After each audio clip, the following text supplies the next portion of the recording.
Hello बच्चों, और बेटा लोग कैसे हो आप लोग? सब बढ़िया? पढ़ाई लिखाई शानदार चल रही है? चलो भाई, तो आज हम लोग बेटा स्टार्ट करने वाले हैं नए चैप्टर एटॉमिक स्ट्रक्चर। एक्चुअली में एटॉमिक स्ट्रक्चर में दो पार्ट होते हैं। एक पार्ट तो मॉडर्न फिजिक्स वाला होता है जो कि आप लोग बेटा फिजिक्स में पढ़ोगे ना। एक्चुअली हमारे को क्या क्रैश कोर्स में बेटा ना एक लेक्चर मिला है एटॉमिक में, तो एटॉमिक में बहुत कुछ तो पढ़ाया जा सकता नहीं, एक क्लास में क्या पढ़ाया जाएगा। तो जो पार्ट फिजिक्स वाले नहीं पढ़ाते हैं वो आज मैं आपको पढ़ा देता हूँ। That is known as Schrodinger wave equation. Schrodinger wave equation बहुत ही इंपॉर्टेंट पार्ट है जो mainly JEE mains advance question आ ही जाता है ना। है बहुत आसान, आपको बहुत सारी चीजें ऐसी पता चलेंगी आज कि यार ऐसा भी होता है क्या, तो उससे क्वेश्चन आता है आपको बहुत आसानी से, बहुत इजी वे में आपको समझ में आ जाएंगी चीजें। तो देखिए, श्रोडिंगर वेव इक्वेशन से हम लोग निकालते हैं नोड, नोडल प्लेन, ये निकालते हैं श्रोडिंगर से। अपन क्या करते हैं कि श्रोडिंगर के बिना पहले ये पढ़ेंगे, उल्टा काम करते हैं, ठीक है। पहले हम लोग ये सब पढ़ लेंगे जो श्रोडिंगर से निकालते हैं, तो आपको आइडिया लग जाएगा कि ये निकालना है। तो पहले हम लोग वो पढ़ेंगे जो श्रोडिंगर से निकालते हैं, बिना श्रोडिंगर के। बाद में श्रोडिंगर से बताएंगे कि देखो यार ऐसे ऐसे होता है, ठीक है बेटा। सो जो है सबसे पहले अगर अपन बात करें एटॉमिक स्ट्रक्चर में,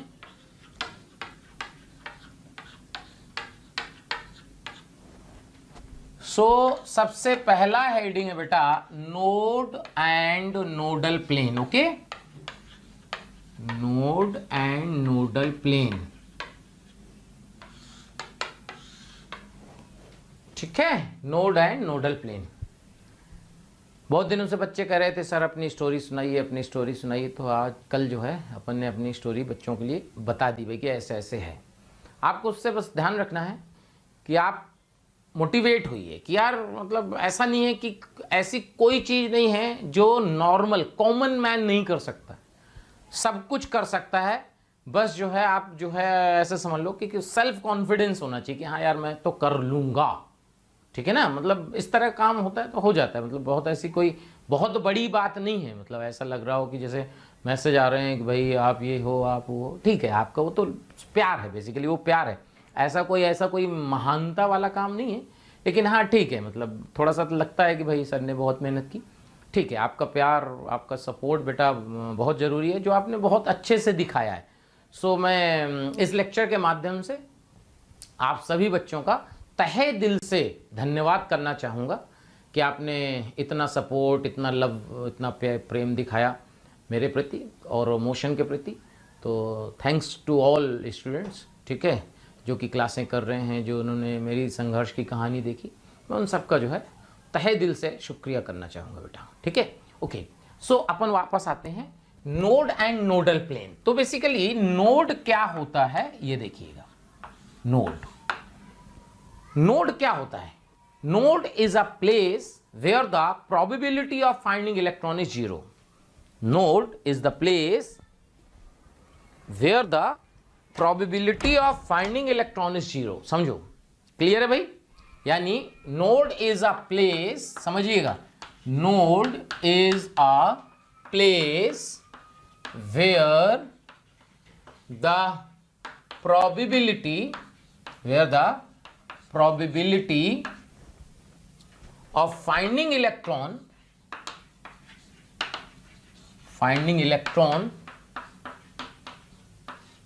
is zero। ये देखिए, तो node is a place where the probability of finding electron is zero. अब एक्चुअली में क्या होता है बेटा, जो नोड होता है वो दो तरह का होता है। एक होता है रेडियल नोड, ध्यान से सुनिएगा, और एक होता है एंगुलर नोड। रेडियल नोड, इसी को हम लोग जो है बेटा स्फेरिकल नोड भी कहते हैं, ओके। एंगुलर नोड और इसी को कहीं कहीं नोडल प्लेन कहा जाता है। ये देखिए, ये है बेसिकली कहानी कि रेडियल नोड दो तरह से होता है। एक मतलब नोड दो तरह से, रेडियल नोड या स्फेरिकल नोड, और जो एंगुलर नोड है उसी को हम लोग नोडल प्लेन कहते हैं। देखिएगा, आप ऐसा समझ लीजिए बेटा कि आज की क्लास में जो पढ़ाया जाएगा ना, अगर आपने उसे अच्छे से कर लिया तो आपका श्रोडिंगर वाला पार्ट गलत नहीं होगा, इस बात की 100% गारंटी है। ठीक है। सो अब ये हुआ कि यार ये रेडियल नोड क्या होता है, रेडियल नोड या स्फेरिकल नोड। तो रेडियल नोड होता है न्यूक्लियस से एक सर्टेन डिस्टेंस पे एक स्फेरिकल रीजन जहां प्रोबेबिलिटी ऑफ फाइंडिंग इलेक्ट्रॉन 0 हो, उसे हम रेडियल नोड कहते हैं। इसीलिए स्फेरिकल नोड कहते हैं क्योंकि स्फेरिकल रीजन होता है। यानी रेडियल नोड क्या है, रेडियल नोड का मतलब समझ में आया कि नहीं? रेडियल नोड क्या है? न्यूक्लियस जो है, न्यूक्लियस से एक certain distance, clear, it is a spherical region, समझना, it is a spherical region from a certain distance of nucleus, clear, where the probability of finding electron is 0, clear भाई। यानी एक न्यूक्लियस से एक सर्टेन डिस्टेंस पे एक spherical reason होगा जहां पे प्रोबेबिलिटी ऑफ फाइंडिंग इलेक्ट्रॉन 0 होगा, उसे हम कहेंगे radial node, clear. Spherical region क्यों, स्फेरिकल नोड क्यों कहते हैं? क्योंकि स्फेरिकल रीजन होता है। अभी देखते हैं इसमें, देखिएगा रेडियल नोड की डेफिनेशन क्लियर हुई। अब अगर हम आगे बात करें कि रेडियल नोड कैसे कैसे होंगे, कितने होंगे, इस पे बात करते हैं, क्योंकि डायरेक्ट क्वेश्चन आता है भाई रेडियल नोड कितने होंगे, मेंस में तो ऐसे ही आ जाएगा। देखिए तो होता क्या है, अगर हम बात करें in s sub shell, s sub shell, in s sub shell, s subshell की बात करें, एसपीडीएफ तो क्या होते हैं बेटा? सबशेल। और जो पी में P X, P Y, P Z होते हैं, ये ऑर्बिटल्स होते हैं, कंफ्यूज मत होइएगा। एक होता है शेल, शेल होता है बेटा KLMN, जो प्रिंसिपल क्वांटम नंबर है ना वो आपको शेल देता है, मेन शेल। फिर होता है सब शेल, सब शेल समझ में आ गया, क्लियर, क्लियर। और ऑर्बिट भी एक होता है, ऑर्बिट, ऑर्बिट भी क्या है? थर्ड ऑर्बिट, फोर्थ ऑर्बिट, वो भी आपका मेन शेल है, प्रिंसिपल क्वांटम नंबर ना। और फिर आता है ऑर्बिटल, वो होता है जो आपके सबशेल के अंदर है, PX, PY, PZ, उन्हें बोलते हैं हम लोग ऑर्बिटल, क्लियर। तो देखिए इन सबशेल अगर 1s की बात की जाए तो बेटा देखो 1s में न्यूक्लियस और ये 1s, अगर न्यूक्लियस के जस्ट बाद 1s आता है तो इसमें ऐसा कोई रीजन नहीं है जहां पे इलेक्ट्रॉन ना हो। क्यों? क्योंकि न्यूक्लियस में तो वैसे ही इलेक्ट्रॉन नहीं होता, वो तो सबके लिए है, न्यूक्लियस के जस्ट बाद इलेक्ट्रॉन, कोई रीजन ही नहीं। इसका मतलब यहां पे हम कहेंगे, ध्यान से देखिए, एक एक बात क्लियर करिए, 0 रेडियल नोड, यानी 1s में कोई रेडियल नोड नहीं होगा। अगर बात करते हैं 2s में तो देखिएगा, ये न्यूक्लियस, ये आया 1s और बेटा ये आया आपका 2s, चेक करो। तो यहां से आप ये देखोगे कि 1s 2s के बीच का जो ये रीजन आप देख रहे हो, यही रेडियल नोड है। ये देखिए, चेक करो, क्योंकि इलेक्ट्रॉन 1s में है या 2s में, बीच में तो नहीं है, तो इसको हम कहेंगे कि इसमें 1 रेडियल नोड आएगा। ये देखिए, तो बात समझिएगा, फॉर एस सब शेल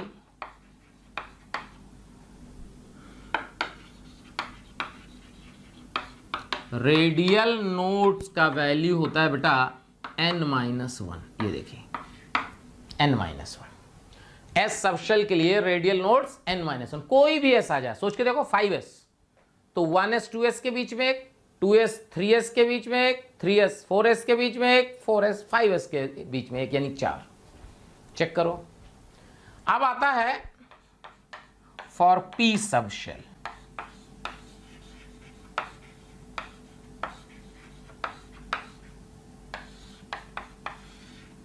देखो p सबशेल, अगर p सबशेल की बात की जाए तो सबसे पहले एक क्वेश्चन मैं आपसे पूछूंगा अब अगर एग्जाम में वो आ गया 99.99% लोग गलत करेंगे, कितना? 99.999 गलत करेंगे और खुश भी होंगे। क्या?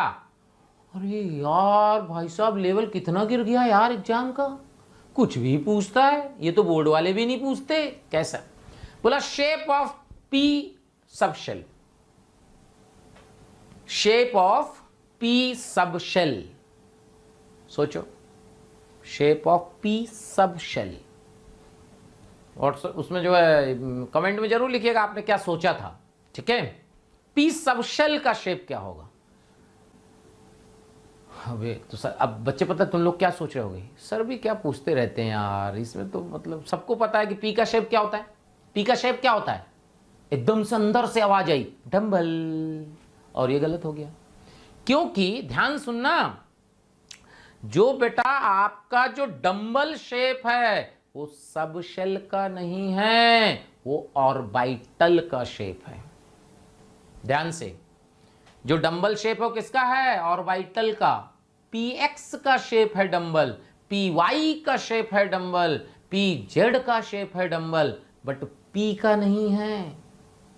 सोचो, p ऑर्बिटल का शेप है डंबल। अच्छा सोचो, जैसे KLMN लिखते हैं, थोड़ा सा आइडिया लगाते हैं। देखो ये आपका जो है न्यूक्लियस हो गया, ये आपका K हो गया, ये L हो गया, ये M हो गया, ऐसे KLMN से लिख रहे हैं। क्लियर भाई? इलेक्ट्रॉन जो आपके एटॉमिक मॉडल में जो आपको बताया गया, रदरफोर्ड ने बताया, वो इलेक्ट्रॉन चारों तरफ चक्कर लगाता है ना। सो अगर KLM ये है, आगे N भी है, तो इसमें K में क्या होता है बेटा? 1s। अच्छा L में क्या होता है? L में क्या होता है? सोचो भाई, ऐसे लिखे होगे ना इलेक्ट्रॉनिक कॉन्फ़िगरेशन 10th क्लास में, 2, 8, 18, 32, ऐसे तो पढ़े थे। तो 2 तो 1s2 हो गया, 8 1s2 2p6।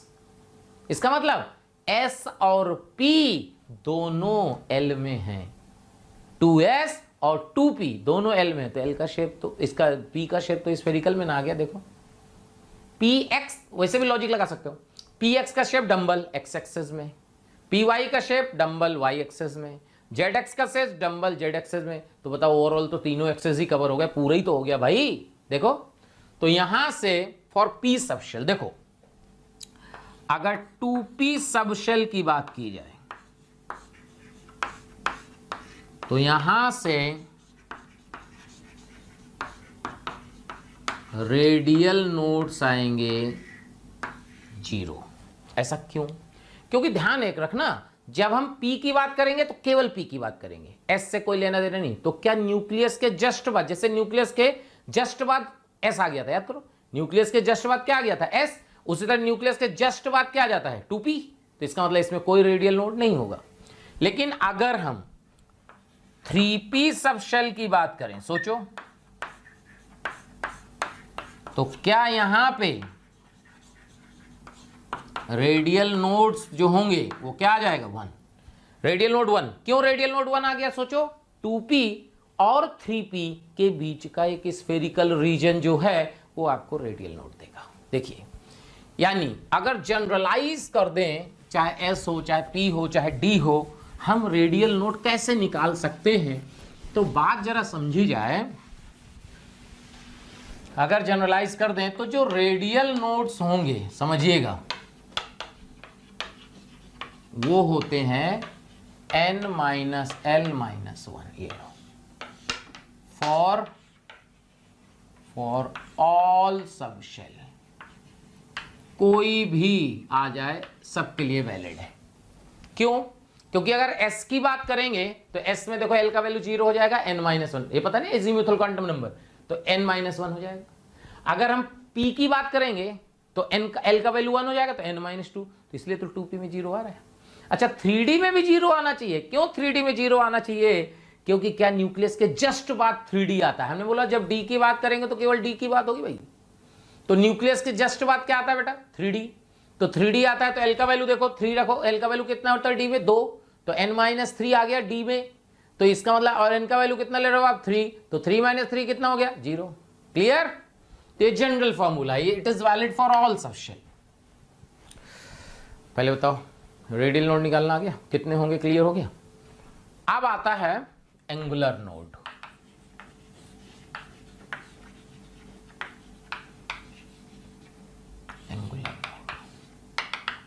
एंगुलर नोड सो जो है, एंगुलर नोड की बात करें कि यार एंगुलर नोड क्या है, बात जरा समझिएगा। तो एंगुलर नोड क्या है क्लियर करो। एंगुलर नोड नाम ही से क्लियर है, एंगुलर नोड का मतलब एक एंगल पे प्रोबेबिलिटी क्या हो, 0 हो। जैसे इस तरह देखो, यहां पे एक एंगल पे अगर ये प्रोबेबिलिटी यहां पे इलेक्ट्रॉन नहीं है तो हम कहेंगे कि एंगुलर नोड है, इसीलिए इसको नोडल प्लेन कहते हैं। प्लेन कहते हैं, एक प्लेन हो गया ना बेटा, देखो क्लियर, यानी it is a plane where the probability of finding electron is 0। देखो अच्छा खास बात सुनो, कभी भी सब शेल में एंगुलर नोड नहीं आएगा, नहीं आएगा। क्यों नहीं आएगा, लॉजिक सोचो भाई। आप सबशेल में एंगुलर नोड की बात करना चाह रहे हो और सबशेल का शेप क्या बताया गया आपको, स्फेरिकल। तो आप एक एंगल बनाओगे तो क्या इलेक्ट्रॉन तो आ ही जाएंगे ना। जैसे देखो 2s लिख लो, 2s 1s 3s जो चाहो। देखो ये बेटा 1s, ये आ गया 2s मान लीजिए। अब यहां से न्यूक्लियस है, यहां से एक एंगल की बात करना, एंगल खींचिएगा तो यहां भी इलेक्ट्रॉन है बेटा, यहां भी इलेक्ट्रॉन है, यहां भी इलेक्ट्रॉन है, यहां भी इलेक्ट्रॉन है। इसका मतलब इसमें कभी भी रेडियल नोड नहीं होंगे, यानी ये रेडियल नोड कर रहे हैं, एंगुलर नोड नहीं होंगे। यानी इन सब शेल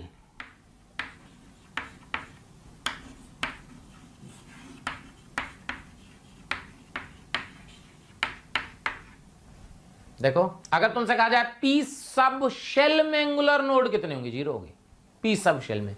अच्छा एंगुलर नोड फिर होंगे किसमें, ऑर्बिटल में होंगे। एंगुलर नोड कहां होंगे, ऑर्बिटल में, क्योंकि एस में तो कोई ऑर्बिटल होता ही नहीं है, तो एस में हमेशा एंगुलर नोड 0 होगा, हमेशा। क्लियर करो। अब होता क्या है एग्जैक्टली में, देखिए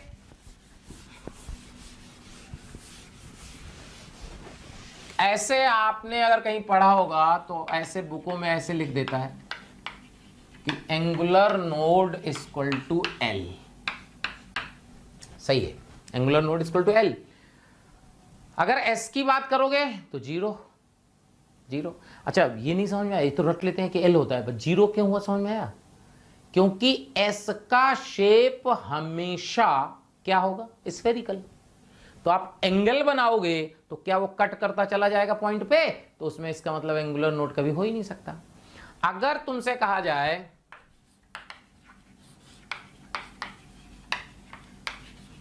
एंगुलर नोड इन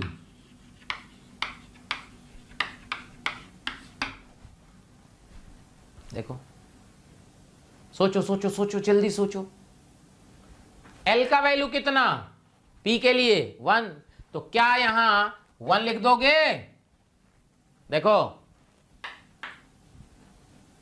गलत है। क्यों गलत है, सोचो।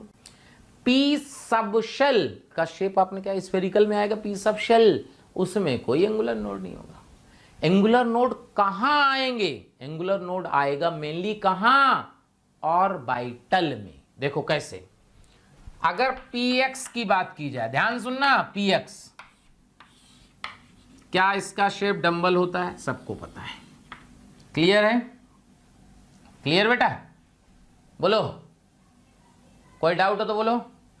ये मान लीजिए y है और ये जो है z है। क्लियर, बेसिकली ऐसे ना बना के आप ऐसे करो, y और z लिख दो। कोई मतलब रूल नहीं है कैसे बनाना, बाद में बताएंगे रूल XYZ कैसे डिसाइड करते हैं, अभी ऐसे लिख दिए। आप ये देखो कि इलेक्ट्रॉन x एक्सेस में है, y एक्सेस में कोई इलेक्ट्रॉन नहीं है, z एक्सेस में कोई इलेक्ट्रॉन नहीं है। चेक करो, अगर y एक्सेस में कोई इलेक्ट्रॉन नहीं है बेटा, z एक्सेस में कोई इलेक्ट्रॉन नहीं है, तो क्या यहां हम कहेंगे कि YZ प्लेन जो होगा will be a nodal plane. Check करो, YZ plane will be a nodal plane, क्योंकि ना तो y एक्सेस में इलेक्ट्रॉन ना z एक्सेस में है, तो YZ में कहीं कोई इलेक्ट्रॉन नहीं है, तो YZ प्लेन नोडल प्लेन होगा। पहले बताओ समझ में आया कि नहीं? ठीक है। अगर PY की बात की जाए तो PY में समझिएगा। थैंक यू स्टूडेंट्स, इतना स्नेह और प्यार देने के लिए। आप लोगों ने मेरे को और मोशन परिवार को जो प्यार दिया है, जो स्नेह दिया है, मैं उसके लिए धन्यवाद कहता हूं। हजारों बच्चे हमारे वीडियो लेक्चर देख के लाभान्वित हो रहे हैं।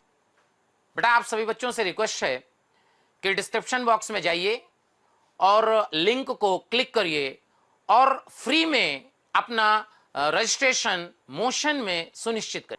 साथ ही साथ जिन बच्चों को डाउट सॉल्विंग और स्टडी मटेरियल की भी सुविधा चाहिए वो लिंक पे जाएं और क्लिक करें और प्रीमियम कोर्स के लिए अप्लाई कर सकते हैं बेटा। अगर पीवाई की बात की जाए तो देखो यहां पे अपन क्या कहेंगे, ये y है, ये x से मान लीजिए, ये z है। क्लियर? तो इसमें क्या है बेटा कि y एक्सेस में इलेक्ट्रॉन है, x एक्सेस में नहीं है, z एक्सेस में नहीं है। तो एक्स जेड प्लेन, ये मत कहते ना बीच में आ गया, अभी ऊपर है, ठीक है। तो यहां से X Z plane will be the nodal plane. ये देखो, ये देखो, X Z plane will be the nodal plane. अच्छा, एंड पी जेड के लिए क्या होगा, दिमाग लगाओ, बोलो। X Y plane will be nodal plane. ये देखो एक्स वाई प्लेन। क्लियर? तो P X P Y P Z, L का वैल्यू 1 यहां इसके लिए होता है, देख लो, ठीक है। अब अपन क्या बात करने वाले हैं, इसके बाद डी की बात करते हैं। देखो वैसे डी के लिए आपको पता है कि एल का वैल्यू क्या होता है, 2। तो जब डी के लिए एल का वैल्यू 2 होता है तो कायदे से एंगुलर नोड 2 आने चाहिए, ठीक है। लेकिन ध्यान रखना सब शेल में नहीं, किसमें, ऑर्बिटल में। क्लियर करो। तो होगा क्या, मान लीजिए बेटा डी एक्स वाई की बात करते हैं।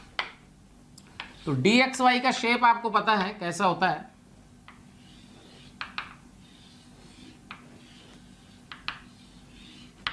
ये है। क्लियर? क्लियर? और जेड एक्सेस आपका ये है, मान लीजिए। क्लियर? तो देखिएगा भाई एक्स एक्सेस में कोई इलेक्ट्रॉन नहीं है, वाई एक्सेस में नहीं है, तो एक्स वाई प्लेन इसके बीच में है। तो एक्स वाई प्लेन कभी भी नोडल प्लेन नहीं हो सकता। एक्स एक्सेस में इलेक्ट्रॉन नहीं है, जेड एक्सेस में भी नहीं है। तो यहां पे हम कहेंगे कि x z and y z, check करो, plane will be the nodal plane। चेक करो। इसी तरह डी वाई जेड के लिए क्या आ जाएगा, दिमाग लगाओ जल्दी से। X Y and X Z plane इसके लिए नोडल प्लेन होंगे। चेक करो बेटा, ओके। अब इसके बाद अपन क्या बात करेंगे, डी एक्स जेड। तो डी एक्स जेड में क्या होगा, x Y and y z plane, check करो, will be the nodal plane. Check कर लो, बना के भी चेक कर सकते हो। देखो दो दो नोडल प्लेन आ रहे हैं। अब इसके बाद आता है D X square minus Y square. D X square minus Y square, इसका जो शेप होता है देखिएगा, एक्स एंड वाई,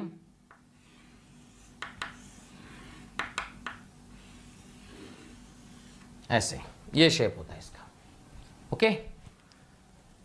अब अगर डबल डबल होता है भाई, देखो जेड एक्सेस यहां पे, क्लियर।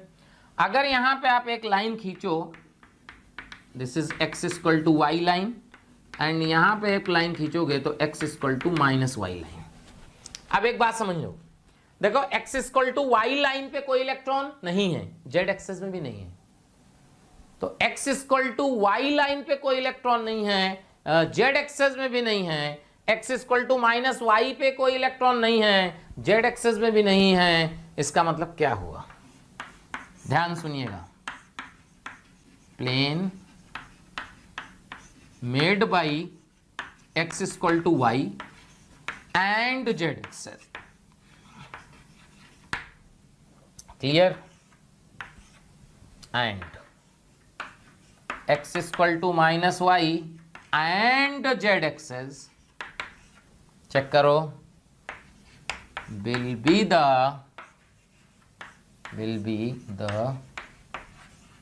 Nodal plane. चेक करो बेटा, ये देखो x equal to Y line and z axes, x equal to minus y and z axes. क्या इसमें भी नोडल प्लेन 2 आ गए, देख लीजिए। क्लियर करो, क्लियर? इसके बाद आता है D Z square. D Z square इसका जो शेप होता है, यहाँ जेड है मान लीजिए, ये देखिए ये जेड है और इसमें एक रिंग होती है ऐसे, ये है ring in X Y plane. ये रिंग क्या होती है बेटा? एक्स वाई प्लेन में होती है। इसका मतलब जेड एक्सिस में भी इलेक्ट्रॉन है, एक्स वाई प्लेन में भी है, तो सब जगह ही तो है। ध्यान सुनना, इसको एक और नाम बोलते हैं, याद रख लेना, कभी पूछा जा सकता है, बेबी सूथर शेप। इसको बोलते हैं baby soother shape. Baby soother shape का मतलब होता है ऐसा टॉय होता है, जैसे आपने घर में, आपके घर में छोटा बच्चा हो ना, तो उसका जो झूला होता है बेटा, झूला में एक टॉय लटका देते हैं, वो बीच में ऐसे गोल गोल रहता है, ऐसे घुमा रहता है, अब देखे होगे तो ठीक है। ओके, सो अब देखो एक्स वाई प्लेन में इलेक्ट्रॉन है, जेड एक्सिस में तो बचता तो है नहीं कुछ। तो इसमें क्या होता है, नोडल प्लेन एग्जैक्टली तो नहीं बोल सकते, बट क्या है कि देखो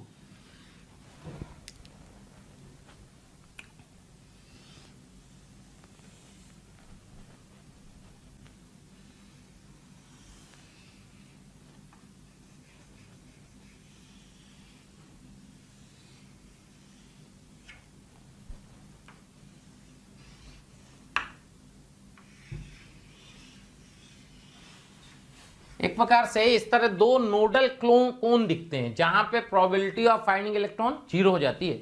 तो इसमें हम बोलते हैं कि इसमें नोडल प्लेन ना होके बोलते हैं नोडल कोन है दो, ये देखो।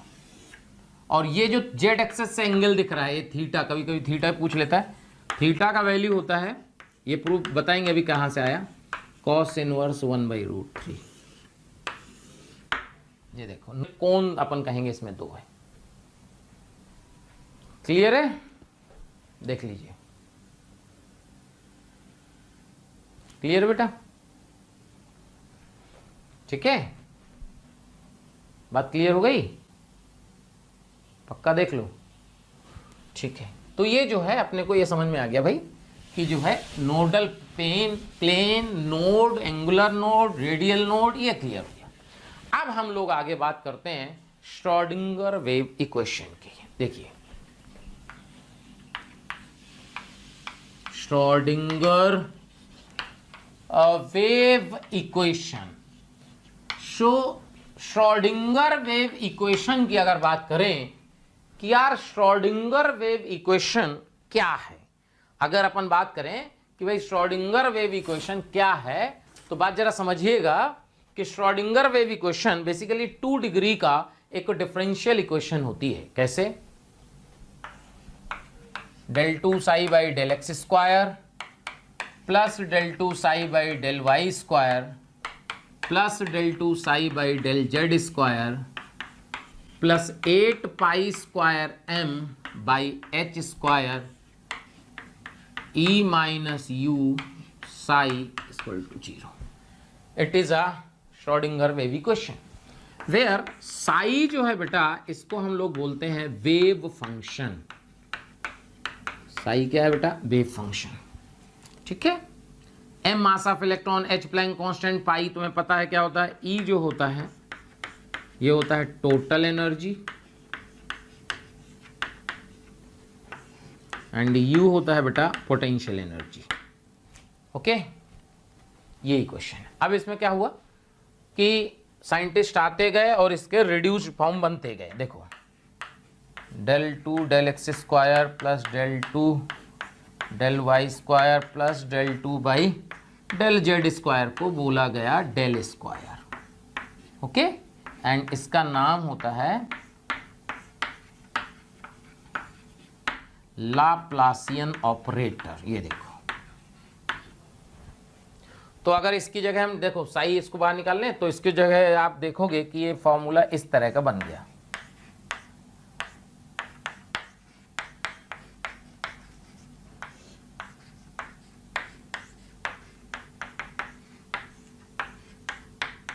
ये देखो, यानी यहां से आप देखोगे कि ये जो फॉर्मूला आप श्रोडिंगर वेव इक्वेशन देख रहे हो ये आपको ऐसा नजर आएगा।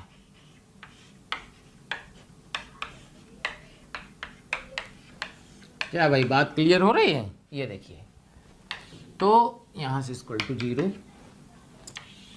ये श्रोडिंगर वेव इक्वेशन का रिड्यूस्ड फॉर्म आ गया, ऐसा आप समझ लीजिए। क्लियर है बेटा? यहां से ये आया। अब देखो इसका बनने के बाद फिर एक और साइंटिस्ट आए, उन्होंने इसमें थोड़ा सा और फेरबदल किया, तो उससे क्या इक्वेशन बनी देखिए। नई इक्वेशन बनाई उन्होंने, E psi equal to h psi, where h जो है ये एच, इसको नाम दिया हैमिल्टोनियन ऑपरेटर। Hamiltonian operator. अब इसको एच का वैल्यू पूछ सकता है, ध्यान रखना। इसी को सिंप्लीफाई कर लो। कैसे? देखो 8 pi square m by h square E psi, this is equal to 8 pi square m by h square U psi minus del square psi. तो यहां से 8 पाई स्क्वायर एम बार कॉमन लो, इधर से हटा दो, E psi equal to U minus H square by 8 pi square M del square psi. क्या भाई क्लियर है? बात क्लियर हो गई? तो अब यहां से देख लो, तो क्या ये जो वैल्यू है ये h का वैल्यू आ गया u minus H square by 8 pi square M del square. ये देखिए, और ये है हैमिल्टोनियन ऑपरेटर। क्या भाई बात समझ में आ रही है? क्लियर है? कोई डाउट हो तो बोल दीजिए। सो जो है अब हम लोग जो है हैमिल्टोनियन ऑपरेटर पढ़ लिए, लाप्लासियन ऑपरेटर पढ़ लिए। अब हम लोग बेटा बात करेंगे solving of Schrodinger wave equation. अच्छा, सॉल्विंग कैसे करें? बिकॉज श्रोडिंगर वेव इक्वेशन जो है बेटा वो 2 डिग्री डिफरेंशियल इक्वेशन है। ये तो अपने मैथ्स के सिलेबस में नहीं है भाई। जब मैथ्स के सिलेबस में नहीं तो केमिस्ट्री वाला कैसे सॉल्व करेगा? तो ध्यान से सुनिएगा होता क्या है एग्जैक्टली में। सॉल्विंग कैसे करते हैं, अपने को एग्जैक्ट नहीं सॉल्व करना है। देखिए जो साई है, total wave function, psi equal to बोलते हैं टोटल वेव फंक्शन। अच्छा, अगर ये टोटल वेव फंक्शन है तो इसको लिखने का तरीका बेटा ध्यान रखना, साई एन एल एम होता है। एन मतलब principal quantum number, azimuthal quantum number and magnetic quantum number. Clear? So this is equal to psi R और साई थीटा फाई।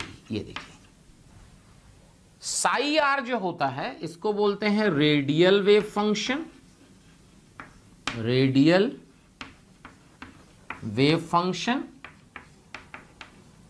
और इसको बोलते हैं हम लोग एंगुलर वेव फंक्शन। क्योंकि अपन ने रेडियल नोड एंगुलर नोड दोनों पढ़े ना बेटा, तो यहां एंगुलर वेव फंक्शन।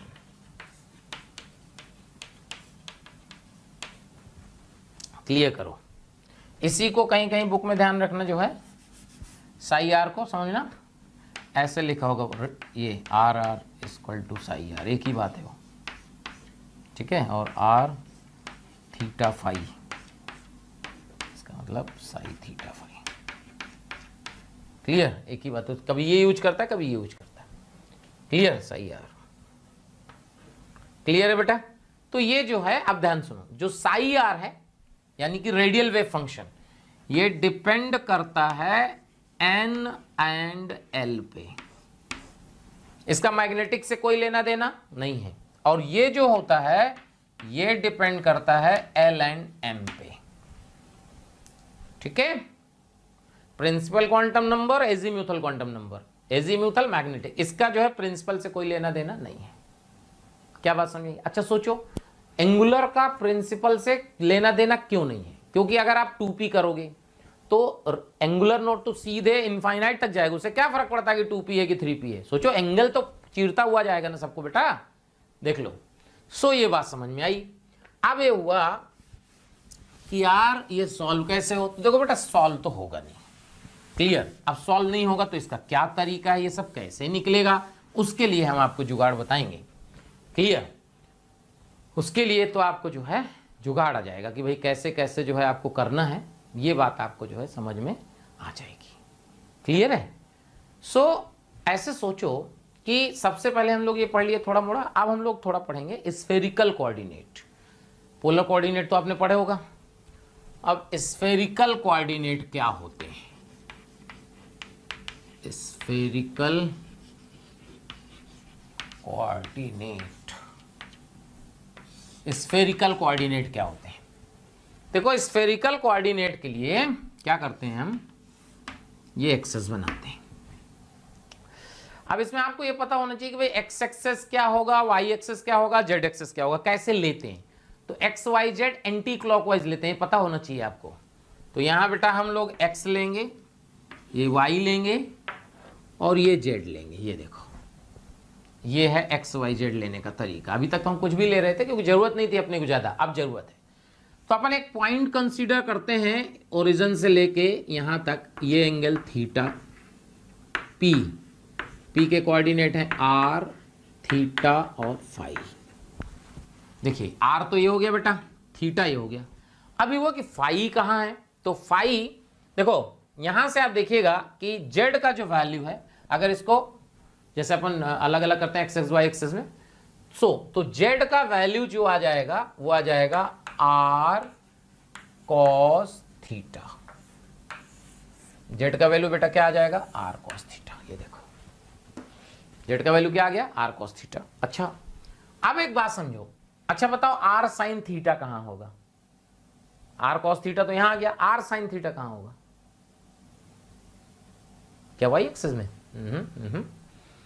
इस पे, इस एक्स वाई प्लेन पे आएगा वो, ठीक है, प्रोजेक्शन। तो यहां से आप ये देखिएगा कि इसका प्रोजेक्शन कहीं यहां आएगा। क्लियर? ये है आपका आर साइन थीटा। क्लियर? और ये जो आर साइन थीटा है, ये जो एंगल होता है बेटा, ये होता है फाई। ये ध्यान रखना है, आपको याद रखना है। अगर हम कहें कि x क्या होगा, x का वैल्यू देखो, तो R sine theta cos phi, और y होगा R sine theta sine phi. Check कर लो, यहां से ये x आ जाएगा, यहां से y आ जाएगा। ये है आपके पोलर कोऑर्डिनेट। क्लियर? समझ में आ रहा है? तो जब हम लोग साई थीटा फाई रखेंगे, साई थीटा फाई, तो जो थीटा फाई का फंक्शन है केवल वो रखेंगे, एक्स और आर को सब हटाएंगे, अभी बताएंगे अभी। देखो ध्यान से, clear? General solution of psi are, general solution of psi are यानी रेडियल वेव फंक्शन का एक जनरल सॉल्यूशन। देखिए जनरल सॉल्यूशन क्या होता है, साई आर का वैल्यू क्या होगा, ध्यान सुनो। साई आर इक्वल टू होता है कांस्टेंट के, कोई के कांस्टेंट है, ठीक है, हर सबशेल के लिए अलग अलग आएगा। के आर की पावर एल, आर समझ रहे हो, distance, L azimuthal quantum number, into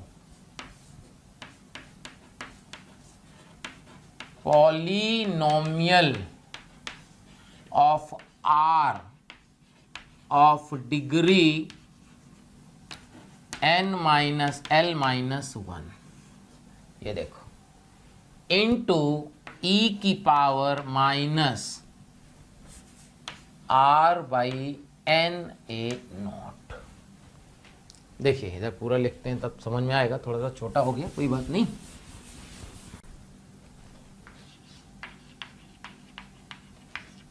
general solution of psi are, psi are equal to क्या लिखना है, के कांस्टेंट आर की पावर एल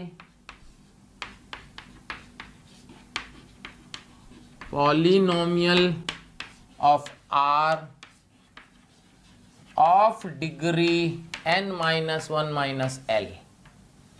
जितना हम लोगों ने नोड सब पढ़ा था ना, वो यहीं से आएगा बेटा, इंटू ई की power are by N A naught. ये है आपका जनरल सॉल्यूशन। ध्यान सुनना, फॉर रेडियल नोड, कभी भी रेडियल नोड होगा, for radial node psi R का वैल्यू क्या होना चाहिए, 0। क्यों? क्योंकि क्या है, इलेक्ट्रॉन है ही नहीं, तो वेव फंक्शन का जो साई आर हो तो 0 हो गया, एम्पलीट्यूड 0 हो गया। एंड फॉर एंगुलर नोड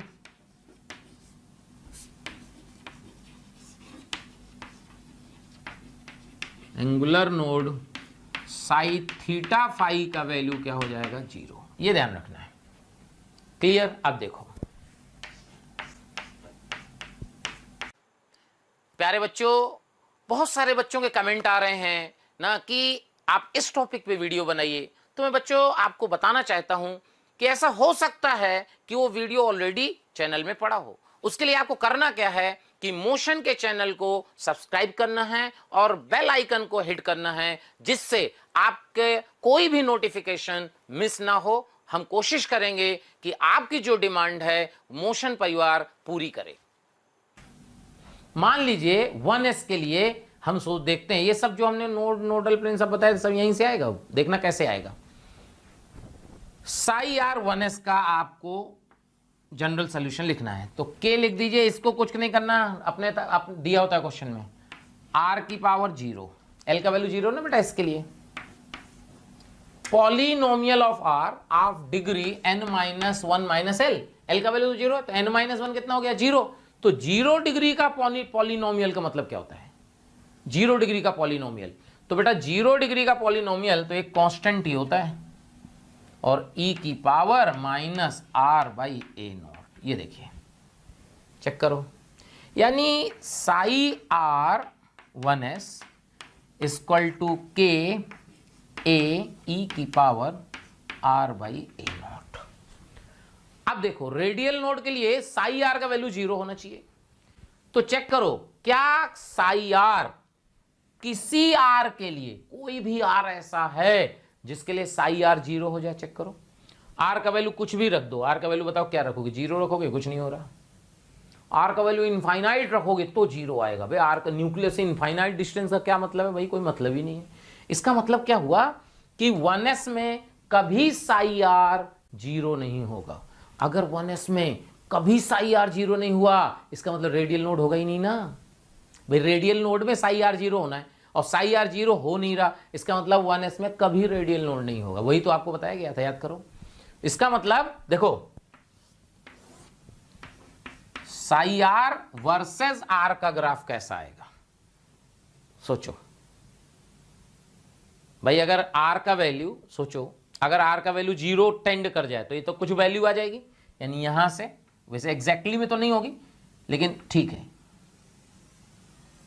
ये देखो ऐसे डॉटेड बना देते हैं, ये देखिए, यानी साई आर किसी आर के लिए 0 नहीं आ रहा, इसका मतलब इसमें कोई रेडियल नोड नहीं होगा। ये पहले बताए थे, तो यहां से आता है। देखिए क्लियर?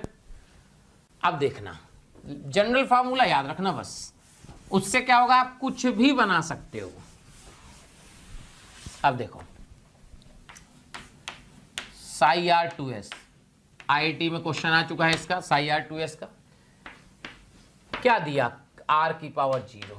ये देखिए polynomial of r of degree n minus 1 minus l, l का वैल्यू तो 0 हो जाएगा, n माइनस 1 का मतलब n का वैल्यू 2 है तो 1 डिग्री। अच्छा 1 डिग्री का पॉलिनोमियल क्या होता है, 1 डिग्री का पॉलिनोमियल क्या, 1 डिग्री का पॉलिनोमियल क्या इस तरह होगा, चेक करो,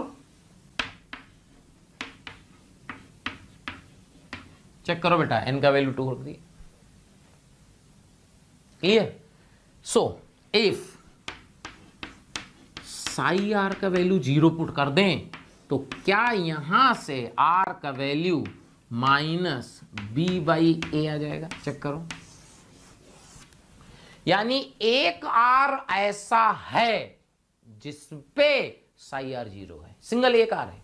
इसका मतलब कि एक रेडियल नोड होगा। सोचो भाई एक ही आर तो आ रहा है जिसके लिए साई आर 0 है, इसका मतलब एक जगह 0 है। इसका मतलब अगर इसके लिए हम ग्राफ बनाएं साई आर वर्सेस आर का 2s के लिए तो क्या होगा, ध्यान देखना। ये देखो, और ये जो वैल्यू देख रहे हो ये यहां r का वैल्यू है माइनस बी बाई ए। ये मत समझ लेना निगेटिव है, और बी और ए में कोई निगेटिव होगा तो पॉजिटिव हो जाएगा। डिस्टेंस है बेटा, वो निगेटिव थोड़ी ना होगी। यानी एक रेडियल नोड आया। देखो क्या हमने जो बताया था वही सब हो रहा है। देखो बिना उसके पढ़ लिए थे, अब यहां से पढ़ रहे हैं। क्या भाई कहानी क्लियर हो रही है? अगर अपन 3s की बात करते हैं, 3s साई आर 3s क्या लिखिएगा? के आर की पावर 0 पॉलिनोमियल n-1 यानी 2 डिग्री का पॉलिनोमियल, तो क्या A are square plus B are plus C type का पॉलिनोमियल होगा? कुछ लिखना नहीं है, बस जनरल e की पावर r बाई 3a0। अब अगर इफ साई आर का वैल्यू 0 कर दिया जाए तो क्या आप लिखोगे? A are square plus B are plus C equal to 0। तो यहां से आपके 2 रूट्स आएंगे। ध्यान रखना इस पॉलिनोमियल में हमेशा रियल रूट्स आएंगे, इमेजिनरी नहीं आएंगे। ध्यान रखना हमेशा रियल रूट्स आएंगे। तो क्या 2 रूट्स होंगे, यानी कि 2r होगा, जिसके लिए 2r की वैल्यू होगी, जिसके लिए साई आर क्या होगा? 0 होगा। इसका मतलब साई आर वर्सेस आर,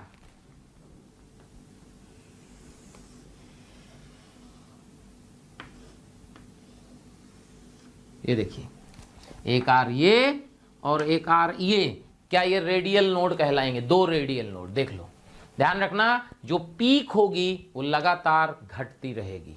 ठीक है, ये पूरा गणित से आता है बेटा ना। देखो अब अगर हम 2p की बात करें, अच्छा खुद याद करो 2p सबशेल, बताओ रेडियल नोड कितने आए थे? जल्दी बताओ 2p सबशेल में रेडियल नोड कितने आए थे? अपन ने पहले पढ़ चुके हैं। 2p सबशेल में रेडियल नोड कितने आए थे? जल्दी बोलो जल्दी। 0 कि 1? 0।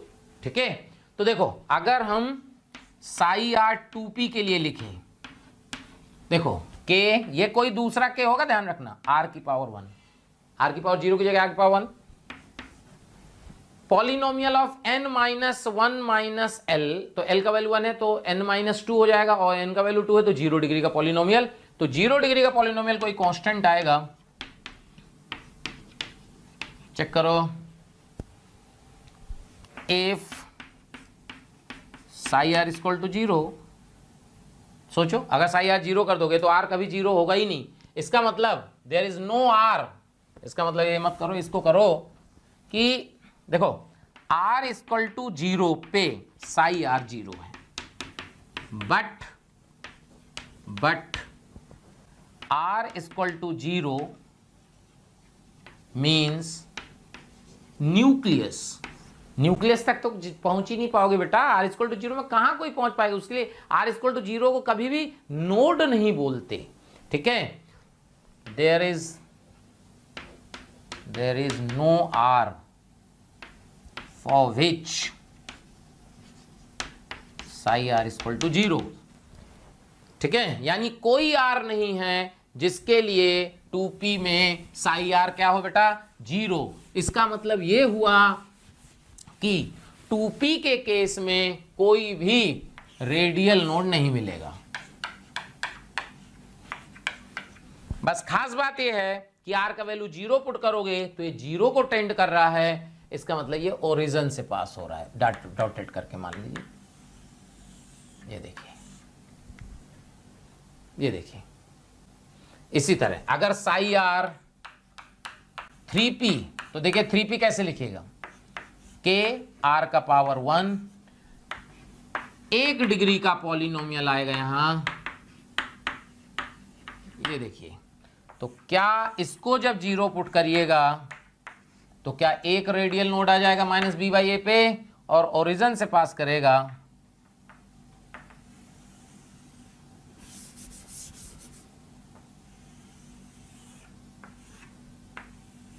ये देखिए यहां पे रेडियल नोड है, इसको रेडियल नोड मत कह देना, origin is not radial node. क्या समझ में आ गया? देख लीजिए, साई आर वर्सेस आर का ग्राफ किसी का बना लोगे? मान लो बोलता है कि 5p 5d 5s 3 ग्राफ बनाने हैं साई वर्सेस आर के। तीनों बना के दिखाते हैं, बहुत आसानी से बन जाएंगे। ये सब बार बार लिखना भी नहीं पड़ेगा, चाहो तो ये लिखने की जरूरत ही नहीं पड़ेगी, ऐसा ही बन जाएगा जो अपन ने पहले पढ़ा था। देखो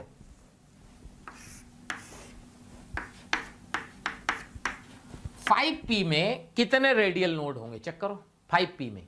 तो 5p में रेडियल नोड कितने होंगे? n-l-1 होते हैं बेटा। तो n-2, तो 5-2 3 रेडियल नोड ओरिजिन से पास होता हुआ नजर आएगा। सो देखो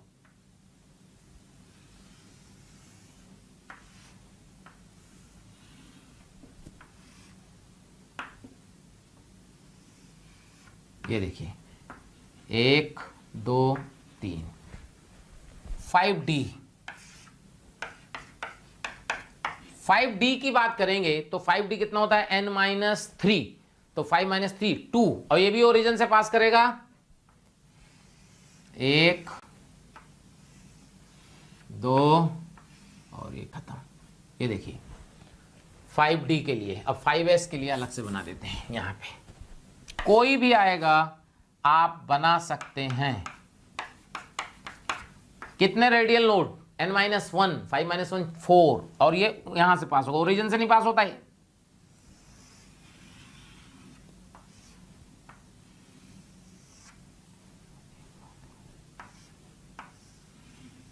ये देखिए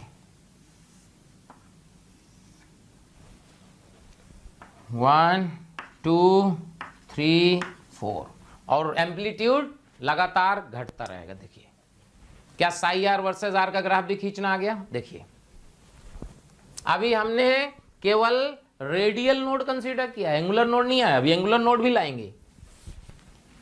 अब एक टर्म आता है बेटा साई स्क्वायर आर, इसको बोलते हैं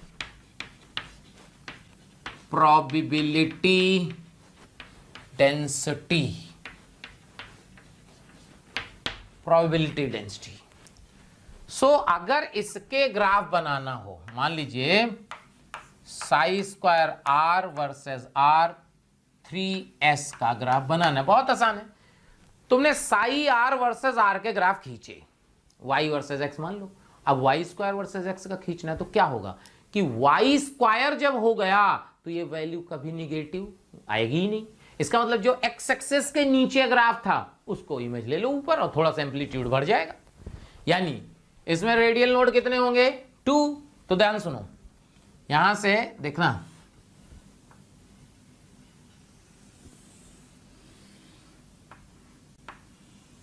ये देखो, ये साई आर वर्सेस आर का ग्राफ था, याद आ रहा है।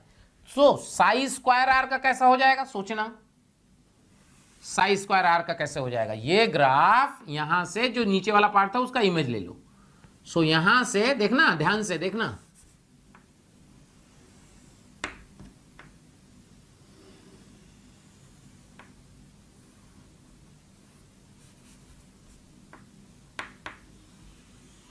ये देखिए ये रेडियल नोड है, एम्पलीट्यूड घट रहा है। क्लियर, देख लीजिए, अगर psi square r versus r 4p, कोई बात नहीं, ओरिजिन से पास कर दो, कितने रेडियल नोड आएंगे 2 आएंगे। क्लियर, देखो 1 2, ये देखिए चेक करो, क्या ग्राफ बनाना है, किसी का भी ग्राफ बना लीजिएगा। अब इसके बाद जो है आता है टोटल प्रोबेबिलिटी।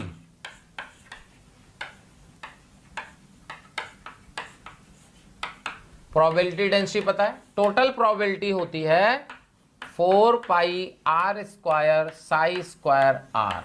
ये देखिए सिंपल डीवी है, ठीक है। सो अगर टोटल प्रोबेबिलिटी वर्सेस आर का ग्राफ खींचो, किसके लिए खींचना चाह रहे हो, मान लो 3s के लिए। सो 3s में रेडियल नोड कितने होंगे बेटा n-1, तो 2। खास बात 4r से y एक्सेस r से मल्टीप्लाई यानी ओरिजिन से पास करेगा। और एक बात ध्यान रखना, ध्यान से,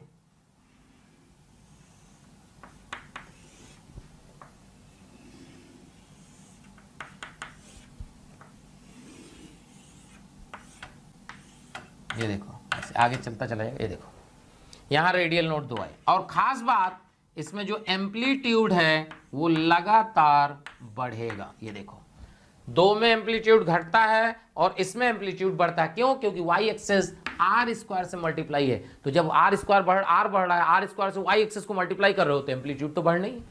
देख लीजिए, और हमेशा ग्राफ ओरिजिन से पास होगा क्योंकि आर स्क्वायर से वाई एक्सेस मल्टीप्लाई है। बस सिंपल सा कॉन्सेप्ट है, तुम्हें नोड पता है कितने आने, आंसर आ जाएगा। अब देखिए, अब जनरल दोनों को लेते हैं। हमने साई आर पढ़ा, मतलब साई क्या लिखेंगे, psi are psi theta phi. अभी जो हम पढ़ रहे थे वो ये था रेडियल वेव फंक्शन। अब इसको भी मिलाते हैं। क्लियर? जैसे देखो साई 300 ऐसे लिख, साई 300, साई 300। इसका मतलब जानते हो क्या होता है? इसका मतलब होता है, ये कहना चाह रहा है साई 3s की बात। क्यों? क्योंकि बेसिकली क्या होता है कि जो साई होता है ये होता है psi NLM, principal quantum number, azimuthal, magnetic. तो प्रिंसिपल 3, s के लिए 0 होता है l और m भी 0 होता है। तो ये बेसिकली साई 3s है। अगर कभी साई 300 पूछा हो तो इसका मतलब k r की पावर 0, 2 डिग्री का पॉलिनोमियल इन e की power r by 3a not. इसमें जो साई थीटा फाई है ये आएगा ही नहीं क्योंकि s में होता ही नहीं है। क्या समझ में आया? देख लीजिए। क्लियर? अब देखो, अगर मान लो ऐसे आ जाए साई 420, इसका मतलब जानते हो क्या होता है? ये देखो 4 हो गया n, 2 d की बात होगी, n l m होता है, l d, और 0 किसका होता है? d z स्क्वायर का। ये देखिए, चेक करिए। अगर मान लीजिए साई 2 1 1,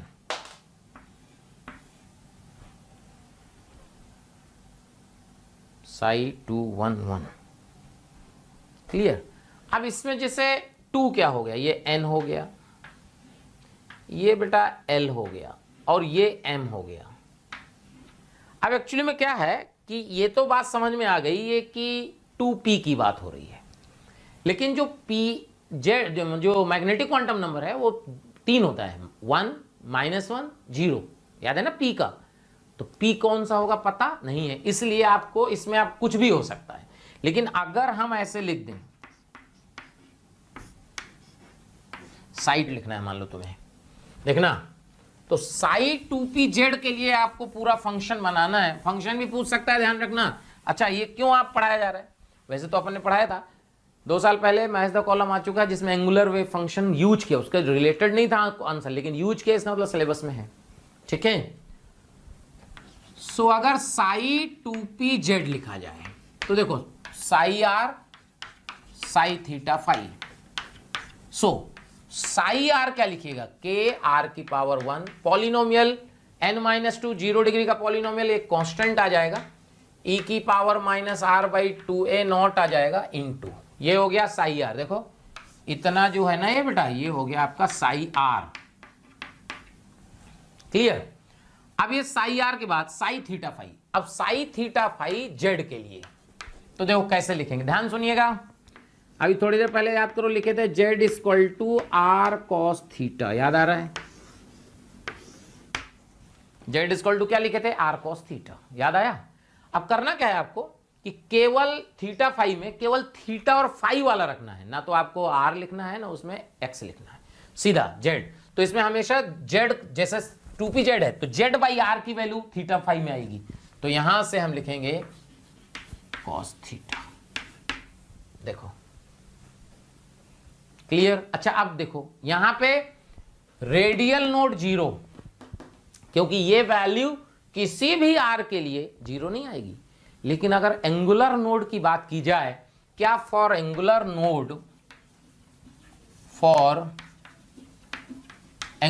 नोड कॉस थीटा 0 होना चाहिए। चेक करो, कॉस थीटा 0 होना चाहिए, यानी थीटा की वैल्यू क्या होनी चाहिए? चेक करो बेटा, थीटा की वैल्यू क्या होनी चाहिए? पाई बाई 2। थीटा की वैल्यू क्या होनी चाहिए? पाई बाई 2। अगर आप देखना प्यारे बच्चों, अगर आपको हमारी वीडियोस पसंद आ रही हों तो उनको लाइक और शेयर करें, जिससे जरूरतमंद बच्चों तक वो वीडियो पहुंच सके। और मैं बच्चों ये कहना चाहता हूं कि आप जब वीडियोस देखें तो उसमें कमेंट जरूर लिखें, क्योंकि एक एक कमेंट, आपका एक कमेंट मेरी पूरी टीम को मोटिवेशन देता है। इसलिए आपसे रिक्वेस्ट है बेटा कि कमेंट जरूर करें। पहले इसको बताने के पहले मैं आपसे ये पूछना चाहूंगा कि अगर pz है, pz, तो इसका एंगुलर नोड क्या होता है? pz का एंगुलर नोड याद करो, जल्दी से याद करो। pz का एंगुलर नोड होता है बेटा xy प्लेन। pz का एंगुलर नोड क्या होता है? xy plane. तो देखो, अगर यहां 0 थीटा का वैल्यू पाई बाई 2 आएगा, देखो यहां से याद करो x y z। थीटा क्या था? क्या ये थीटा था? चेक करो। अगर थीटा का वैल्यू पाई बाई 2 रखना है, बताओ पाई बाई 2 कहां आएगा? थीटा का वैल्यू यहीं आ गया ना, y एक्सेस में। तो y एक्स वाई प्लेन देखो, नोडल प्लेन हो गया। देख लो आप, ये देखो सीधे y एक्सेस में आ गया। z एक्सेस में इलेक्ट्रॉन है तो x Y plane nodal plane हो गया। यहां से निकल के आता है जो आपको मैंने पहले ही बता दिया सब। देखिए, अगर इसमें ग्राफ में ध्यान रखना, एंगुलर का कोई रोल नहीं आएगा ग्राफ में। ग्राफ केवल जो है अपने को पढ़ने हैं किसके? रेडियल के। अगर आप ये देखो साई 3dxy, या 3 की जगह आप इसको 4dxy लिख देता हूं। ये देखो 4dxy, तो कैसे लिखेंगे? दिस इज इक्वल टू के आर की पावर 2 पॉलिनोमियल ऑफ n-3 आएगा ना इसमें, n-3। 1 डिग्री का पॉलिनोमियल क्या आएगा बेटा? AR प्लस बी ई की power minus r by 4 A0 into. अब ये जो इतना पार्ट आ गया है ना आपका, ये तो आपका साई आर है। ये देखो, अब आपको और लाना है साई थीटा फाई। अब साई थीटा फाई कहां से आएगा ये समझना है, एक लाइन में समझिएगा। देखिए एक्स का वैल्यू क्या था? जल्दी बोलो। आर कॉस थीटा, नीचे आया था r sine theta, r sine theta cos phi, r sine theta cos phi. And y का value r sine theta sine phi. याद है? पीछे देख लेना। सो आपको अगर यहां साइन थीटा फाई की वैल्यू लिखनी है dxy के लिए, तो पता क्या लिखोगे? x इंटू वाई, यानी कि x बाई आर, यानी कि sine theta cos phi into sine theta sine phi. ये देखिए, याद है ना? तरीका क्या बताए थे कि जो थीटा फाई वाला है वो एक्स और वाई में रख दो। तो यहां से आ जाएगा sine square theta sine phi cos phi. Check करो, clear? Sine square theta sine phi cos phi. Sine 2a क्या होता है? 2 साइन ए, याद करो, sine 2a 2 sine a cos b. Check कर लेना बेटा, ये देख लेना आप अपने हिसाब से ना। क्लियर? तो यहां से sine square theta 1/2 sine 2 phi.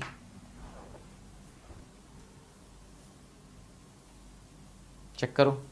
अब देखो ये जीरो कब आएगा? देखो, फॉर एंगुलर नोड अगर बात करें, फॉर एंगुलर नोड क्या साई थीटा फाई जीरो आना चाहिए भाई?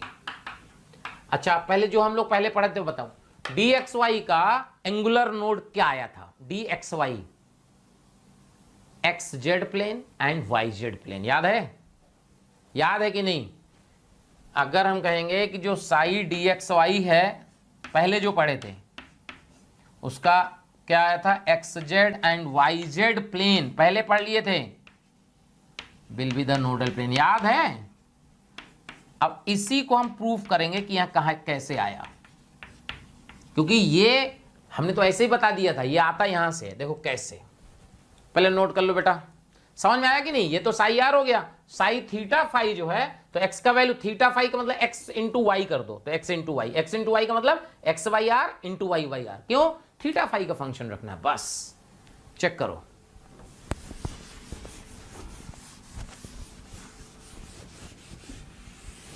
तो यहां से आप देखिएगा, देखो क्या आया था, क्या आया था, देखो अगर वो वाला ग्राफ बना लें, जेड एक्स वाई और ये फाई, ये देखो, क्लियर? सो देखो साई थीटा फाई क्या आया है, अभी थोड़ी देर पहले क्या बताए थे, साइन स्क्वायर थीटा और साइन 2 फाई बाई 2 का तो कोई रोल ही नहीं है। देखो ये जीरो लाना है आपको, तो थीटा का वैल्यू अगर हम जीरो कर दें, चेक करो जल्दी से, दोनों जीरो लाने हैं। थीटा का वैल्यू क्या कर दें बेटा? जीरो। तो थीटा का वैल्यू जीरो मतलब जेड एक्सेस आ गया, देखो क्लियर? चेक करो बेटा, क्लियर? और फाई का वैल्यू कर दो जीरो, देखो दो वैल्यू लो, दो, जब थीटा और फाई का वैल्यू लोगे तो प्लेन आएगा आपको, तो theta equal to zero and phi equal to zero.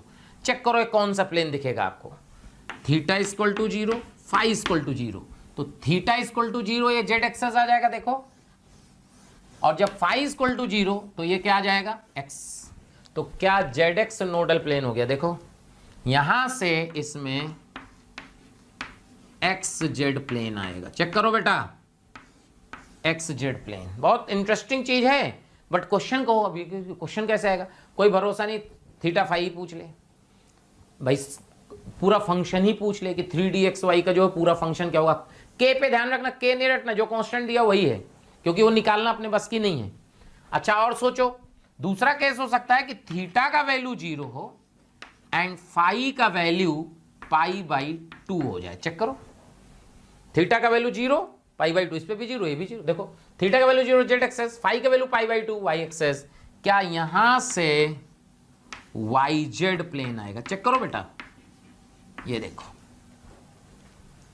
तो क्या x z and y z plane इसके नोडल प्लेन है? इंटरेस्टिंग, देखो लिखना आया, कैसे कैसे एंगुलर नोड निकालेंगे, कहां से होंगे, देखो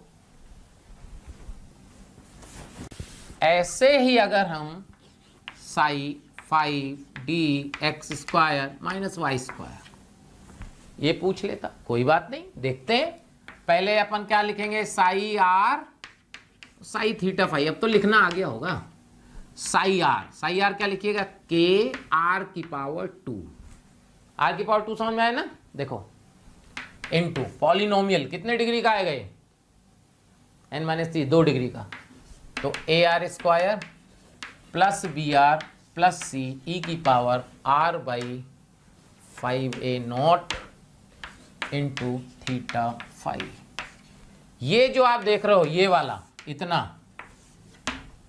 ये है साई आर, क्लियर? अब साई थीटा फाई की बात करनी है, x square minus Y square लिखना है ना, तो ठीक है, एक्स की वैल्यू तुम्हें पता है, एक्स की वैल्यू क्या थी, r sine theta cos phi, यानी कि साइन थीटा कॉस फाई, यानी कि sine square theta cos square phi, x square minus y की जगह क्या लिखना है, sine theta sine phi, sine square theta sine square phi. पहले बताओ लिख पा रहे हो ना? तो यहां से sine square theta cos square phi minus sine square phi, basic गणित है भाई, देख लेना, मतलब पता चला हम भूल गए हों। Cos 2 phi, cos square phi minus sine square phi क्या होता है, कॉस 2 फाई होता है ना, देख लेना। तो अब जो है साई थीटा फाई हमने 5dx स्क्वायर का ये लिख दिया। अब ये सोचो ये जीरो कब होगा, जीरो का मतलब क्या आएगा आपको, एंगुलर नोड। तो देखो देखो कब जीरो होगा, if theta equal to zero, theta वो ग्राफ बना दें जिससे दिखेगा कि भाई कौन सा एक्सेस है। ये थीटा है और ये फाई है, याद है ना, ये एक्स, ये वाई, ये जेड। शॉर्ट में अच्छा साफ सुथरा बना लो, नहीं तो कंफ्यूज हो जाओगे ना। कोई बात नहीं, देखो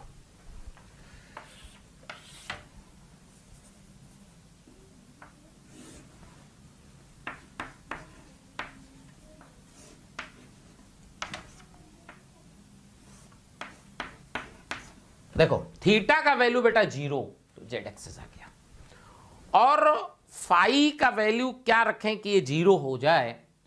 सो अगर हम फाई का वैल्यू चेक करो π/4 रख दें, थीटा का वैल्यू 0 एंड फाई का वैल्यू π/4 रख दें, चेक करो फाई का वैल्यू π/4 से कॉस π/2 आएगा, ये 0 हो गया। तो थीटा का वैल्यू 0, इसका मतलब जेड एक्सेस, चेक करो। और जब फाई का वैल्यू π/2 तो क्या x equal to Y line. तो क्या ये जो कंडीशन आपको दे रहा है, ये दे रहा है z axis and x equal to Y line. याद करो यही नोडल प्लेन था, dx² - y² का, पीछे पलट के देख लेना। And if theta equal to 0 and phi का वैल्यू -π/4, देन क्या आएगा, z axis and x equal to -y line. क्या यही दो नोडल प्लेन आए थे, याद करो। क्लियर। तो कभी कभी डायरेक्ट पूछ लेगा, निकालना आना चाहिए। थीटा फाई का वैल्यू पूछ ले, किसके लिए कितना नोडल प्लेन होगा, कौन सा एंगल होगा, देखो। क्लियर, ठीक है। अब देखो, अब इसके बाद जो है साई 4dz² यानी कि 420, इसका मतलब क्या लिखना है आपको, ये मतलब इक्वल टू क्या लिखिएगा आप, k r⁻², AR + B। ध्यान रखना ये कुछ भी हो सकता है, A और B का वैल्यू हमें नहीं पता, वो जो क्वेश्चन में लिखा हो बस मान लो। E की वैल्यू r/4a0 इंटू, अब इसका ये तो साई आर हो गया। थीटा फाई निकालने में बहुत झंझट है, निकाल नहीं पाएंगे हम लोग। क्यों? क्योंकि dz² में खास बात क्या होती है कि जेड एक्सेस में इलेक्ट्रॉन था और XY प्लेन की रिंग होती है। बेटा रिंग का तो फॉर्मूला ही नहीं पता, तो इसके लिए आप ध्यान रखना कि कोई भी dz² आए उसका जो है एंगुलर वाला जो पार्ट है वो ये होगा, इसमें फाई नहीं आता। 3 cos² थीटा -1। क्लियर। तो इसमें याद करो क्या लिखे थे कि फॉर नोडल कोन, याद है, नोडल कोन और एंगुलर नोड 3 cos² थीटा -1 का वैल्यू 0 कर दो, तो थीटा का वैल्यू आ जाएगा cos इनवर्स 1/√3। यही तो बताए थे, याद करो। डायरेक्ट क्वेश्चन पूछा जा सकता है, ध्यान रखना। ये है आपका पूरा श्रोडिंगर बेबी क्वेश्चन, कैसे ग्राफ बनाना है, कैसे थीटा फाई लिखना है। देखो कभी कभी प्रोबेबिलिटी डेंसिटी पूछ लेता है, प्रोबेबिलिटी डेंसिटी। अगर प्रोबेबिलिटी डेंसिटी फॉर 2s निकाला जाए तो देखो क्या होगा, साई आर का वैल्यू क्या लिखिएगा, k r⁻0, यहां आएगा AR + B e की पावर -r/2a0। ये साई आर है। प्रोबेबिलिटी डेंसिटी का मतलब होता है साई² r। प्रोबेबिलिटी डेंसिटी का मतलब क्या होता है बेटा, साई² r। तो आप देखिए कि अगर साई आर वर्सेस आर का ग्राफ s के लिए बनाना, कोई भी s हो, 1s 2s 3s 4s कुछ भी, तो क्या ग्राफ इसका 2s का बना के दिखा देते हैं, क्या ग्राफ ऐसे है इसको 2s का। तो क्या जब साई आर का मैक्सिमम वैल्यू कहां दिख रहा है, ओरिजिन पे, तो बेटा साई² r भी तो ओरिजिन पे ही होगा। तो प्रोबेबिलिटी डेंसिटी s के लिए मैक्सिमम कहां होगी, न्यूक्लियस पे। तो क्या कहेंगे, probability density for 2s will be maximum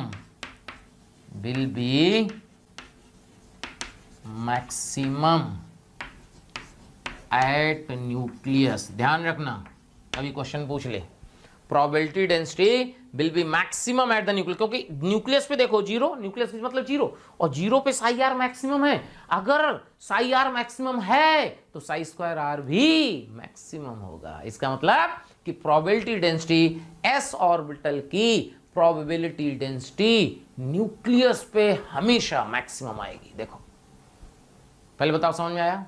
और अगर हम यही बात करें ध्यान से, अगर यही बात करें p ऑर्बिटल और p की और p और d की, तो प्रोबेबिलिटी डेंसिटी मिनिमम होगी न्यूक्लियस पे। सोचो क्यों? क्योंकि बेटा ग्राफ ओरिजिन से पास हो रहा है, ग्राफ ओरिजिन से पास हो रहा है, तो आर का वैल्यू जीरो पे, तो साई आर जीरो को टेंड कर रहा है, इसका मतलब मिनिमम हो गई। चेक करो।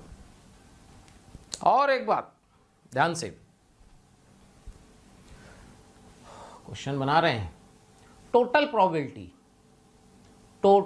Probability will be minimum at the nucleus for any subshell. Check करो जल्दी से, सही स्टेटमेंट है गलत है? Total probability will be minimum at the nucleus for all subshell. सोचो इस तरह स्टेटमेंट दे कैसे। टोटल प्रोबेबिलिटी होती है बेटा 4 pi r square psi square r, और ये सारे ग्राफ चाहे एस का हो, चाहे पी का हो, चाहे डी का हो, चाहे एफ का हो, सारे ग्राफ ओरिजिन से पास होंगे। क्योंकि वाई एक्सेस में 4 पाई आर स्क्वायर है ना बेटा, आर मल्टीप्लाइड है, तो जब आर को वैल्यू जीरो टेंड करेगी तो पूरा वाई एक्सेस जीरो हो गया। तो क्या वो जीरो से टेंड करेगा, तो क्या टोटल प्रोबेबिलिटी तो जीरो से स्टार्ट हुई, तो मिनिमम तो जीरो पे ही होगी, और उसके बाद ऊपर जाएगा तो कुछ तो आएगी। और बोले निगेटिव हो जाए, निगेटिव हो ही नहीं सकता, क्योंकि 4 pi r square psi square r है, पूरा वाई एक्सेस पॉजिटिव हो, कभी निगेटिव नहीं होगा, इसका मतलब मिनिमम होगी। और इनफाइनाइट पे सोचो इनफाइनाइट पे भी क्या होगा, जीरो को टेंड करेगा ग्राफ, और इनफाइनाइट के जस्ट पहले मैक्सिमम होगी। सोचो, क्योंकि टोटल प्रोबेबिलिटी का रूल एम्पलीट्यूड बढ़ता चला जा रहा है, तो टोटल प्रोबेबिलिटी जो है इनफाइनाइट के जस्ट पहले मैक्सिमम होगी। क्या कहानी समझ में आ रही? पूरा क्वेश्चन आ चुका है इस पर, passage match the column, sorry. पहले बताओ समझ में आया? बढ़िया से समझ में आया? श्रोडिंगर वेव इक्वेशन, कैसे हम लोग रेडियल नोड निकालेंगे, कैसे एंगुलर नोड निकालेंगे, कैसे ये कभी पूछ ले, ये एडवांस में पूछ सकता है, मेंस में तो औकात नहीं। मेंस में क्या पूछेगा? Graph, psi r versus r का graph, psi square versus r का ग्राफ, रेडियल नोड कितने होंगे, एंगुलर नोड कितने होंगे, से उनकी औकात इतनी है ना। ये जो पार्ट था ये मेन एडवांस के लिए है। क्या भाई बात समझ में आ रहा है? एंगुलर जो वेव फंक्शन है, एंगुलर वाला पार्ट है, वो एडवांस में ही पूछेगा, मेंस में बस की नहीं है। ठीक है? क्या भाई बात समझ में आ रही है? क्लियर? बढ़िया, आप अच्छे से पढ़िएगा, बहुत इंपॉर्टेंट पार्ट है, क्वेश्चन इससे आता ही है। अच्छा पता है एक बार क्या हुआ, एटॉमिक की शीट ये है शायद, हाँ एटॉमिक शीट, एक बार आईटी में क्वेश्चन आया। देखना आईटी में क्वेश्चन जैसा आया था ना, वैसा तो मतलब देख के ही लगता है क्या बेवकूफ़ी है यार, ऐसे क्वेश्चन पूछते जाते हैं क्या। देखो आपको क्वेश्चन करा देते हैं, एग्जैक्टली में क्या वैल्यू दी थी ना बेटा, ऐसे याद नहीं रहता है, नहीं तो लिख देते। कहाँ गया भाई, ये क्वेश्चन आईटी में क्वेश्चन आया, देखिएगा क्वेश्चन ये आया कि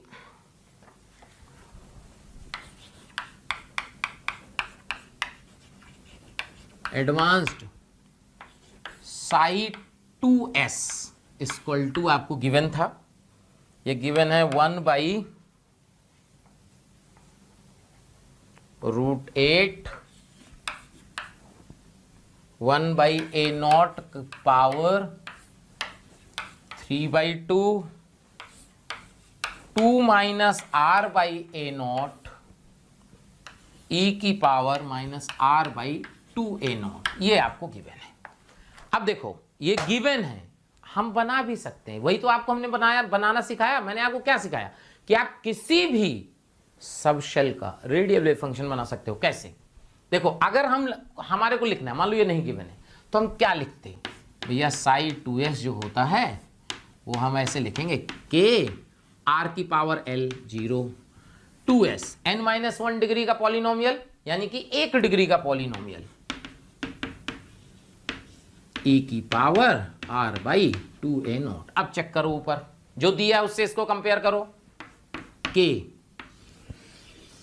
ये हो गया k, सब कांस्टेंट है, a0 बोर रेडियस सबको पता है, ठीक है, ये सब कांस्टेंट है। अच्छा, हर के लिए कांस्टेंट निकालने का मतलब जानते हो क्या होता है? निकालने का मतलब आपको 2 डिग्री डिफरेंशियल इक्वेशन पूरी सॉल्व करोगे तभी तो कांस्टेंट आएगा। वो बेटा अपने सिलेबस में नहीं है, इसलिए हम लोग कांस्टेंट लिख देते हैं।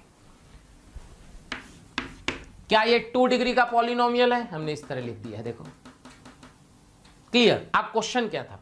क्वेश्चन ये था find r eight which radial node is present. एक घटिया क्वेश्चन, लल्लू छाप। कैसे? रेडियल नोड में क्या बताए थे? रेडियल नोड कब होता है? जब साई आर का वैल्यू 0 हो जाता है। तो क्या अगर साई आर का वैल्यू 0 पुट कर दें, ये कभी 0 नहीं हो सकता, ये कभी 0 नहीं हो सकता, यानी क्या 2 minus r by a naught का वैल्यू 0 होगा। इसका मतलब 2 का value r by a naught होगा और r का वैल्यू 2a नॉट है। लो आंसर आ गया भाई, वो देख लो, देखो चेक करो, क्या समझ में आया? बोलो, कोई डाउट हो तो बोलो, देख लो। तो ये जो है आपका क्लियर, ये है क्वेश्चन आईटी एडवांस। शर्म भी नहीं आती यार, कैसे क्वेश्चन पूछते हैं क्या भाई? आसान है ना, कुछ नहीं करना, ध्यान रखना है। कोई भी फंक्शन दिया हो, आपको पूछा रेडियल नोड, तो आप क्या करो, जो साई आर वाला पार्ट है उसको 0 पुट कर दो, उससे आर का वैल्यू आ जाएगा। अगर कभी पूछे एंगुलर नोड, तो जो थीटा फाई का वैल्यू दिया है उसको 0 पुट कर दो, बस थीटा और फाई। ध्यान रखना कैसे मेजर करते हैं, थीटा हमेशा जेड एक्सेस से और फाई जो है एक्स एक्सेस से, ये ध्यान रखना, ये फिक्स है बेटा, ऐसे ही लेते हैं। क्या भाई समझ में आया? पक्का? उम्मीद करता हूं बेटा कि सब समझ में आया होगा और बढ़िया से आप जो है एग्जाम में करेंगे। इसके बाद अपन अगला चैप्टर गैसेस स्टेट पढ़ाना है, उसमें भी गैसेस स्टेट में देखो थर्मोडायनेमिक्स है नहीं क्रैश कोर्स में, क्योंकि उसमें बहुत लंबा समय लगेगा, उतना समय है नहीं। अच्छा, अगर ये होगा तो ज़्यादा होगा तो अपन क्या करेंगे कि क्लासरूम का लेक्चर होगा, अगर हमारे पास देख लेंगे, लैपटॉप में पढ़ा होगा अगर थर्मोडायनेमिक्स का, तो आपको शेयर कर देंगे यूट्यूब पे, तो आप पढ़ लेना। पूरा थर्मोडायनेमिक्स मिल जाएगा, कोशिश करूँगा कि पूरा थर्मोडायनेमिक्स शेयर हो जाए ना। तो पूरा थर्मोडायनेमिक्स मतलब पूरा कंप्लीट, करीब 12-13 लेक्चर होंगे, तो आप स्पीड बढ़ा के पढ़ लेना बेटा, और क्या करोगे, अच्छे से पढ़ लेना। क्रैश कोर्स में थोड़ा कम पढ़ाते हैं, उसमें पूरा डिटेल में पढ़ाया गया होगा। अगर मेरे पास लैपटॉप में होगा तो मैं शेयर कर दूंगा, ठीक है। तो आप बढ़िया से करिए। अगले क्लास में अपन गैस स्टेट में रियल गैस पढ़ेंगे बेटा केवल, क्योंकि आइडियल गैस पढ़ना नहीं है अपने को, एक ही क्लास है। तो एक क्लास में अपन थोड़ा रियल गैस, कोलिजन थ्योरी, कैसे कैसे अपना जो है फ्रीक्वेंसी फैक्टर हो, जैसे काइनेटिक्स में डिपेंडेंसी आती है, दूसरा जो है अपन मीन फ्री पाथ कैसे कैसे चीज़ों पे डिपेंड करता है, बहुत अच्छी अच्छी चीज़ें अपन पढ़ेंगे ना। ओके बेटा, चलो थैंक यू। प्यारे बच्चों, अगर आपको मेरे वीडियो पसंद आ रहे हैं और आप मुझसे पढ़ना चाहते हैं, तो मैं अभी आपको एक नंबर दे रहा हूं, उस पर आज ही कॉल करें, जिससे आने वाले वीडियो आपको मिल जाएं और आप उससे लाभान्वित हों। नंबर लिख लीजिए 18002121 799।